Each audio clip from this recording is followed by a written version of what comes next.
Hello, my name is Brian, and today I will be reviewing this fine Moleskine messenger bag.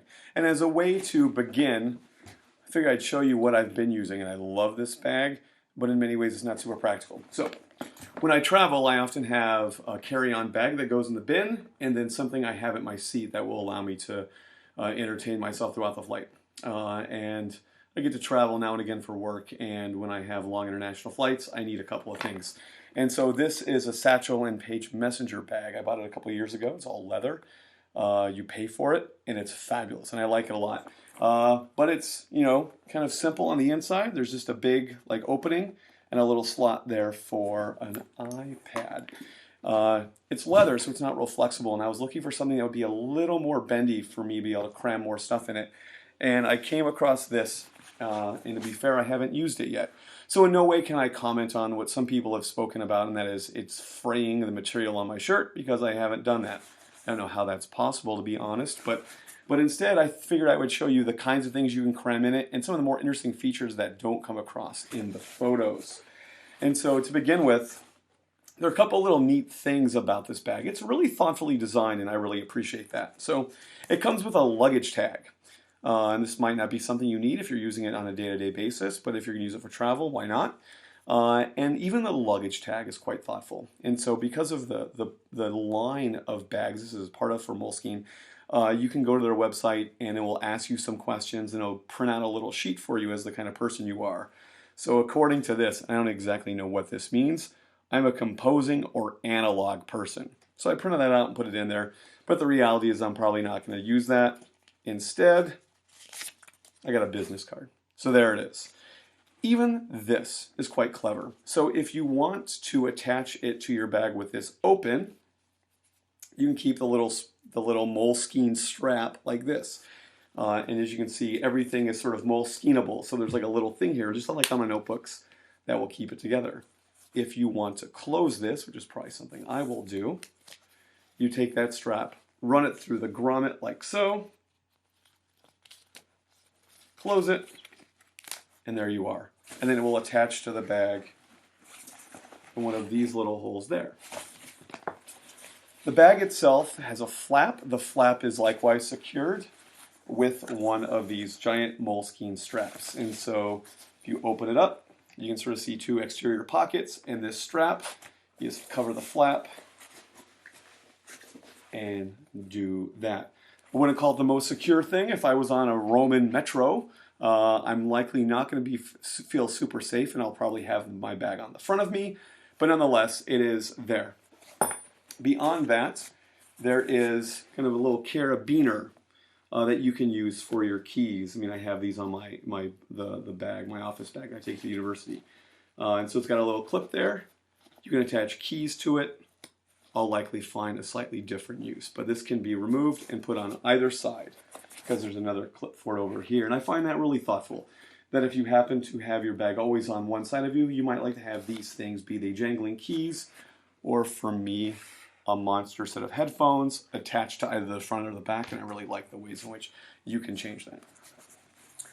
One of the things I wish it did have, but it does not, I wish it had kind of like a back pocket. I mean, this is the back, and it's got a very discreet Moleskine sort of typed logo, but there's not a back flap here, and I usually like that for things like boarding passes or magazines or other objects that I might need. If you look at the inside, I really like the fact that there are two pockets here, and they run on the side. And the bag is a little colorful, but I find it really tasteful and somewhat discreet. I'm not a loud kind of colorful guy. I don't want fuchsia in my bag. And so on one side, you've got a little bit of green piping, like thread work, and then some blue. And over on the other side, just a little bit of blue. And this is mirrored on the inside of the bag. So as you open it up, you have this sort of green, and that's a padded slot for your iPad or your Kindle. And the blue is for what other big things you want to carry. There is like a pocket on the blue side, and you can use that for your phone if you wish, or I beg your pardon, or Moleskine actually provides you with a little shopping bag that tucks away in there. I mean, when I travel abroad, I often go to grocery stores for meals, because eating out at a restaurant every night, every breakfast, every lunch is an expensive idea, and so I often just go grocery shopping. and this provides you with a little bag. There's also some slots for some pens and a zippered slot that I will show you I will use for some cables. The bag itself isn't that big. I mean, it's maybe, I don't know, a foot wide, 8 inches tall, and I was really impressed with the amount of stuff that I could get in here.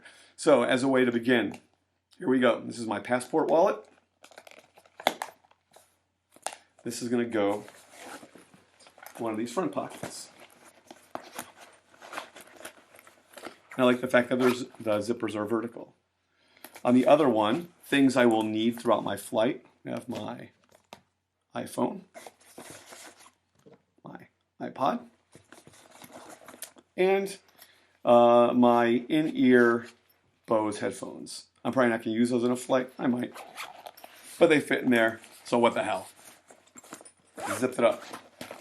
On the inside, we're going to start with our charging nonsense. So I have my cable and my power pack for the iPhone and iPod. They're going to go right in that zipper pocket there. I mentioned that it comes with a Moleskine shopping bag. Here it is. It's not extravagant, certainly not very thick, but it does fold up. And I got $5 that says it's going to carry a baguette just fine. And so that gets folded up. I'm going to tuck that into our little bag pocket, like so.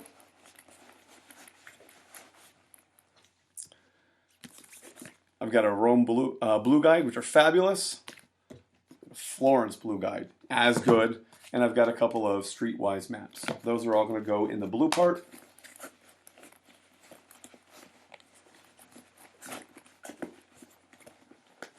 I know this is riveting viewing, right? Watch a guy pack a bag. I have a pen because immigration forms. Close the pen before we put it in. There we go. The iPad because international flights suck, and if I can watch a movie while doing so, that's not too shabby. I probably should have put this in first, to be honest.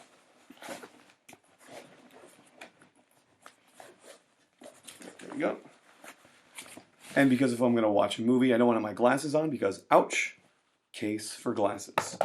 And Brian Zygmunt travel tip, don't fly with contacts in. If you get stranded in Milan with your contacts in and your stuff is in a checked bag, you're not in a happy place.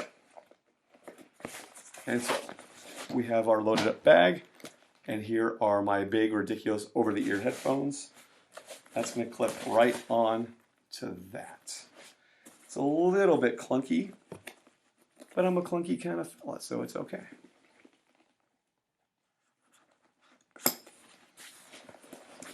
This bag is pretty much everything I need for an 8-hour flight.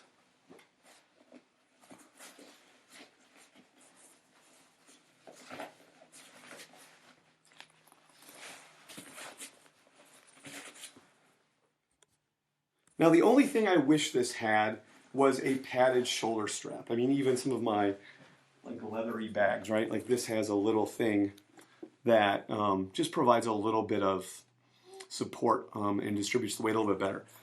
But so far, again, I've only had this for a couple of days. I've been very happy with the amount of stuff I can pack into this and just the clever, thoughtful design of the bag. You pay for it. It's certainly not, it's not at an entry price point, but I think it will do a lot of really good things for me. The fact that it's flexible and made out of fabric means if I want to carry my little camera, I can stash that in there too, whereas my wonderful little leather satchel, that can't happen. All things considered, I'm really looking forward to using this bag. I think it will serve me well, and I think it will be money well spent. Thanks for watching. Have a great day.